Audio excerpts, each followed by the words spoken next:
Today I'm cooking at home and I'm going to be making spaghetti and squash pie.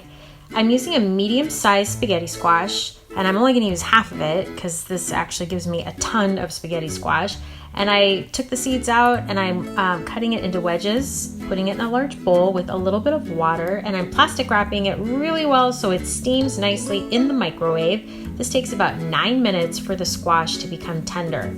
While that's happening, I'm just mincing some garlic and I'm gonna finely chop a brown onion so that I can begin to saute those together in a pan with some chicken sausage. I am going to use some fresh parsley, and this is one of my favorite hacks ever. I like to cut all my produce when I get it from the grocery store after I've rinsed it and I've dried it really well and I finely chopped it, and I like to store it in paper towels and put it in a jar, and this will last for a week in my fridge.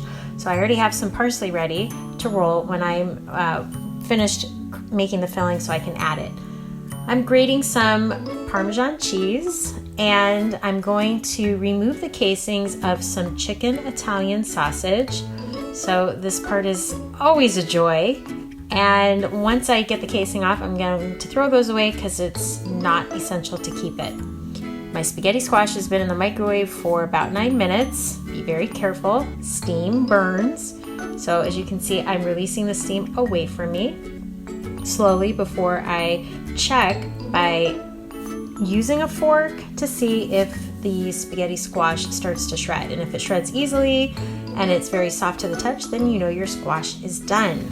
So I'm just going to shred all of that and discard the skins because I'm not going to be using the skin. Now for the sausage. I'm heating up some olive oil so that I can cook that chicken Italian sausage.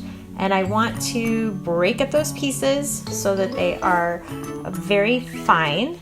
I'm going to add the garlic and the onions to that, and I'm going to cook everything together until the sausage is cooked and the onions are golden brown. I'm using a springform pan and I am giving myself some extra insurance by coating it with foil, and then I'm spraying the inside with oil.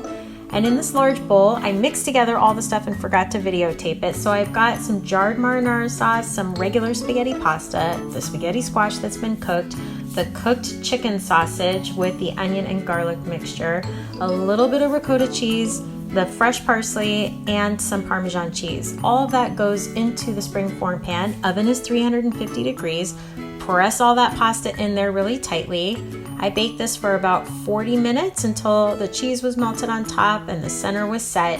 I let it cool for a few minutes before slicing into it and serving some hot marinara sauce on top. This was an amazing dinner. For this recipe and more, visit myclasscancook.com.